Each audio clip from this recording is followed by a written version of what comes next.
ए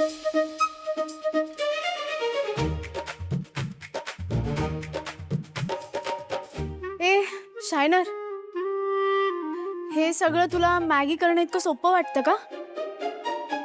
हे बघ, उगाच पुढे पुढे करू नकोस. साबुदाण्याची खिचडी ना गच्च करशील, नाहीतर टणटणीत किंवा चिवट करशील, धड गिळताही येणार नाही. सोड ना, तू जाऊन गपचूप भजन ऐक ना. म्हणजे तुला ना बरं वाटेल, बरा होशील. तू जी चिडचिड चिडचिड करतोस ना ती कमी करशील. डोक्यावर चांगला परिणाम होईल तुझ्या. हा, हे सगळं जाऊ दे, हे नाही जमणार तुला. मला नाही येणार. अरे बाबा, एवढ्या माणसांसाठी करायचं नको ना, उगाच एक्सपेरिमेंट करूस. तू ना बोलण्यात जेवढी एनर्जी वाया घालवतेस ना, तेवढ्यात माझं बनवून झालं असतं. आणि तू काय मला सांगतेस मला काय येतं काय येत नाही? जा ना बाहेर बस. तुला बोलवलं का कोणी? तू याला कशालाच हात लावू नकोस. मी बोलवते कोणाला तरी. नको हात लावूस. अगं अगं काय ग शुरू? ते साबुदाण्याची खिचडी बनवायची ना, आणि मम्मी बाहेर बिझी दिसते. हा, मग कोण बनवणार आहे खिचडी? तू बनवशील? मी? हा, नाही नाही नाही नाही, मी नाही. म्हणजे बाहेरून सामान आणून द्यायचं काम माझं, त्यात मी मास्टर आहे. पण स्वयंपाक मम्मी आणि आशुताईच बनवते. कसं आहे ना, ते कुठल्या दुकानात काय छान मिळतं, ताज्या ताज्या भाज्या कुठे मिळतात, त्या कशा आणायच्या, डाळी उसळी कुठे चांगल्या मिळतात, परत मासे मासे असे भाव वगैरे करून कसे घरी आणायचे, ते माझं काम. पण स्वयंपाक मला नाही जमत. ते ठीक आहे ग. हे बाहेरचं काम आहे ना, ते पण खूप महत्वाचं असतं. स्वयंपाकाचं काय कधी पण शिकता येईल. करेक्ट. म्हणजे अगदीच येत नाही असं नाही, थोडं थोडं येतं. भानुआजी, मी काय बोलते, म्हणजे मी आहे ना असं नवरा शोधेन ज्याला स्वयंपाक करता येतो. हा, अरे वा. हा, म्हणजे ज्याला स्वयंपाक करता येतो तो ग्रीन फ्लॅग ना. मी शेफशीच लग्न करते, म्हणजे सगळे प्रॉब्लेम सॉल्व्ह होतील. वा, काय आयडिया आहे तुझी. अरे बाबा, साबुदाण्याची खिचडी. मी आलेच. अगं अन्य ते पंढरी धन्य भीमतीर, धन्य ते पंढरी धन्य भीमतीर, धन्य ते पंढरी धन्य भीमतीर.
जेवढा साबुदाणा आहे त्याच्यापेक्षा निम्मा दाण्याचं कूट, म्हणजे खिचडी एकदम खमंग होतं.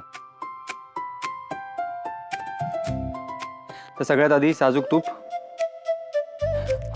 आपण टाकूया थोडे जिरे,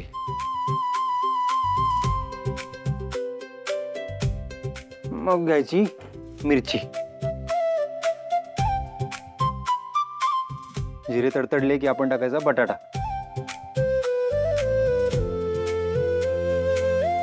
आणि मग बटाटा परतायचा.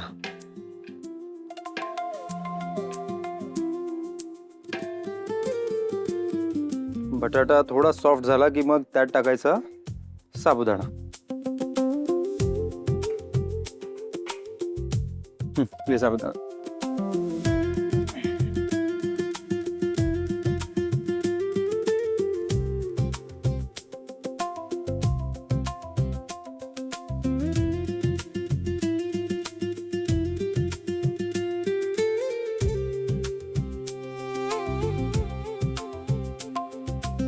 आणि मग पुन्हा एकदा परतून घ्यायचं.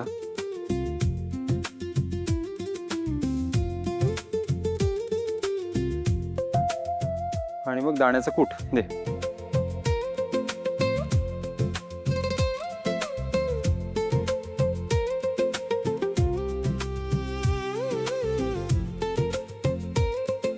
आणि सगळं असं एकजीव करून घ्यायचं.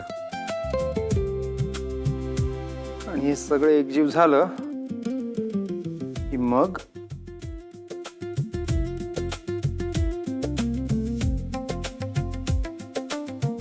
त्याच्यावर ठेवायचं झाकण आणि वाफ द्यायची थोडीशीच.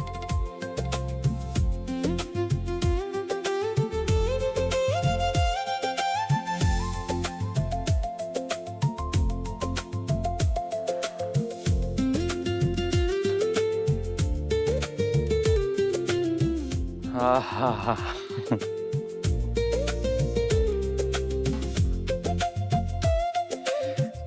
त्यात टाकायचं थोडं मीठ,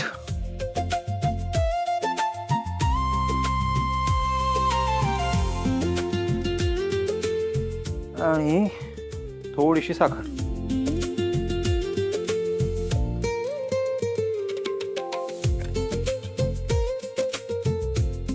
आणि मग हे करायचं पुन्हा एकदा मिक्स.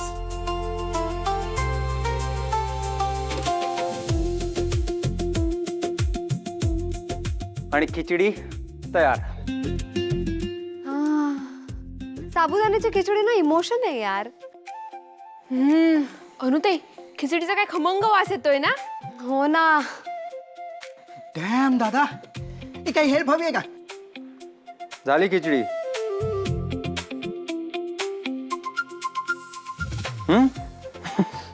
पण काय मस्त स्मेल येतोय. कमाल आहे ना दादा. आशू अर्थात. डन. बघितलं आशू, दादा जिंदाबाद.